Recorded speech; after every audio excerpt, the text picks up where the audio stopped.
Devin Dalton, and I'm playing the role of Cosmo.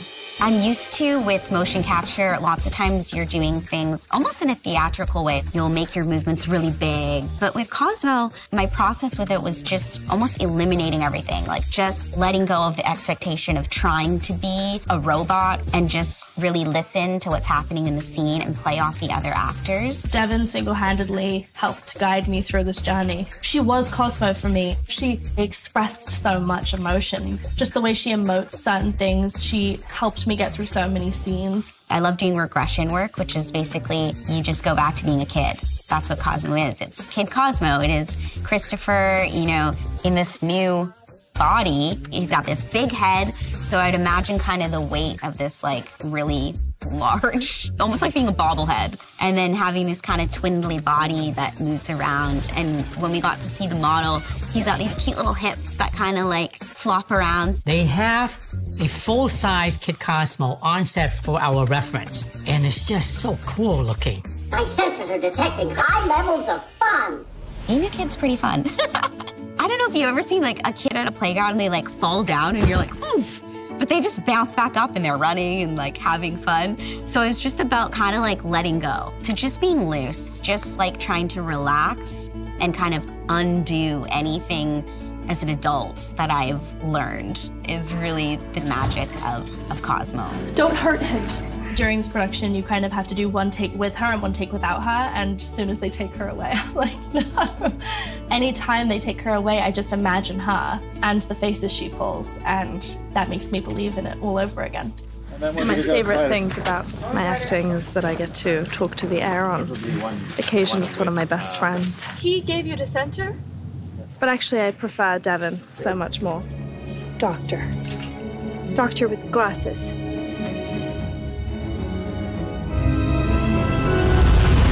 Kid Cosmo is in the original book. He's this little robot symbol that keeps appearing throughout the book. We loved Kid Cosmo the robot. We knew from the moment we saw him, it was like, that little guy's going in the movie. Cosmo has a completely immobile, painted-on face. And we debated on that. I think originally we were all just like, well, yeah, no, it'll move, and he'll smile, and he'll blink. The visual effects department did a test very early on. His face had no animation. And in that draft, he also talked. And it was so moving and so affecting to see this little thing moving around and smiling, even though the physical emotions were clearly sad. And suddenly it was like, this will be so much better, A, if he doesn't talk, and let's just leave the face alone, because somehow it's more emotional that he's got this kind of slightly psychotic grin all the time. Mission accomplished. A real human person trapped inside this pop culture surface. Yeah, I was intrigued with the fact of having a character that he has to emote through his body language. And there's something about that that felt so kind of moving. With Cosmo, it was one of the most challenging characters, and it seems so simple, but it's not, because every look, it's the looks and the moments of suspension where you feel the inner dialogue within that character without any words. So it's a challenging character, but it's a really beautiful one too, because it's very pure, right? It's the purest form of expression, which is expressing yourself with just looks. It's almost like the Mona Lisa. You can see the Mona Lisa in different ways. Sometimes she looks like she's smirking, and sometimes she looks like she's, you know, looking like this, and sometimes she looks very innocent, depending on how you're feeling when you're looking at the image.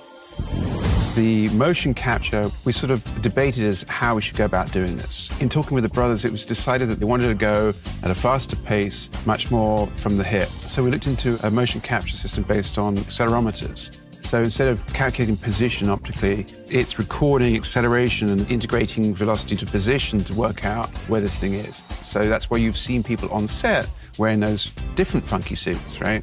It's also great because now the directors can direct someone. You can see what's going on. You can frame appropriately. The editor has something to look at and cut with. So it's a real mixture.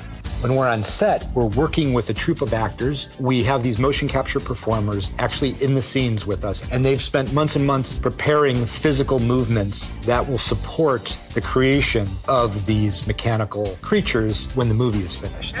When we perform on set, we're pushing to make our days, and we know that we can come back and improve on our performances. Chris and Millie don't have that luxury. We're able to take the plates from the film, and we can reenact our performances and really fine-tune and articulate the little nuances and stuff that we didn't have time for on the set. It's a win-win for everyone, because we don't need a lot of takes on set. We get the takes that we really, really need for Chris and Millie's performances, so that when the brothers are happy with their performances, we're good to go. And then we can come back in the volume here and really fine-tune our side of the performance. The awesome thing about being here is we get to see the actual robot, so we can tell what really reads. Because Cosmo has a painted face and his expression is set, it really makes a difference for me as the performer when I do certain things to change the angle of his smile, and that kind of tells you if he's sad or he's questioning something or he's happy. So this is kind of where we get to like make our magic happen and fine-tune everything. What we're doing always is inserting artificial content into production photography. So we have to completely emulate the environment if we stand a chance of integrating into that scene. If we're filming with the performer in the scene, they're going to be occluding the background where they shouldn't be. If our robot has a hole in its chest, for instance, then we should see through to Millie Bobby Brown behind. People say things like painting out, but there's no such thing as painting out. You're painting in, right? You're putting in what's missing. Cosmo is lifted from the book. We're grabbing as much as we can from the book because we want to honor it, because it's fabulous. So now you need to find out, well, who is your character? Let's play with emotion. So now we're talking about animating, but we're talking about character and performance design. Then you've got to look develop it, which means, okay, how does it behave under light? You spend a lot of time finessing that such that you can put it in the scene and expect it to behave properly.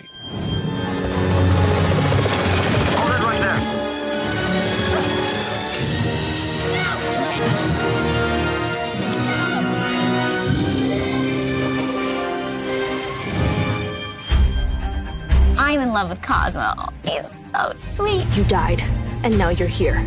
How did this happen? He's dear to my heart, and I'm gonna miss him so. Kid Cosmo thinks you're out of this world. Hello, I'm Chris Pratt. And I'm Millie Bobby Brown. We're here on the set of The Electric State, and we're surrounded by nostalgia. These are all things that I recognize from my childhood, which hanging out with Millie has reminded... Billy, your name's Billy Bobby Brown, right? Billy Bobby Brown. Yeah, hanging out with her, it's reminded me just how old I am, because she doesn't know what any of this stuff is. No. Whereas me, it brings me right back to being a child. This is the Big Mouth Billy Bass. I don't understand the purpose of it. Like, I don't... You'll learn this. The more time you spend in the USA, our tastes are incredibly refined for the things which we consume. What else do we got here? Do you like football? Oh, I like football, but this is not a football. That's a soccer ball. I did play baseball a little bit. Oops, that just cost probably $2 and I don't care. Oh my gosh, you have the receipt to this? When I was a kid, baseball collectibles was a really big thing back in like the 87, 88 era. And, oh, she fell asleep. She walked away. We collected, let's see, what else do we have? Look at these things. These things were a huge hit. And this was like the Beatles. Did you play with dolls? No, my sister had a Cabbage Patch Kid. I had Garbage Pail Kids. They were vile and disgusting, and as a young boy, I was You were into that? Into all that stuff. Oh, okay, Barbie. I feel like this is really old. You can't be this old. Yeah, I am. This is ageism, and honestly, it hurts. It's an interesting dynamic. It hurts my feelings. Anyway, what else do we have? Oh, VHS. Do you know what a VHS is? My nan owned a lot of VHS. Like, I watched Calamity Jane. VHS one. There you go. Moving this way. Oh, Beanie Babies. Do you remember Beanie Babies? No. Of course you don't. Beanie Babies, at one point, you're going to get a kick out of this because you're British. The most expensive Beanie Baby was the Princess Di Beanie Baby. Really? Yes. And they would sell for like thousands of dollars. Oh my God. This is nostalgic for you. This has been really, I'm sure, taking you back to those days for you. Yeah. For me, I have absolutely no idea. But this has been lovely to get to know you and your background. I'll tell you what, this Tooth Fairy Barbie is going to go home with you. I talked to Props. They said they're okay with it. Here you go. Thank you so much. Yeah. I'm still losing teeth. Yeah, no, yeah. I bet. That's how young I am. Keep it up, and you'll lose a few more. This has been. How's a threat of violence caught on camera? They just in case you get there. Anyways. Stay tuned for the Millie Bobby Big Mouth Bass. It's true. Goodbye. Oh. Bye. That's right. Bye, guys.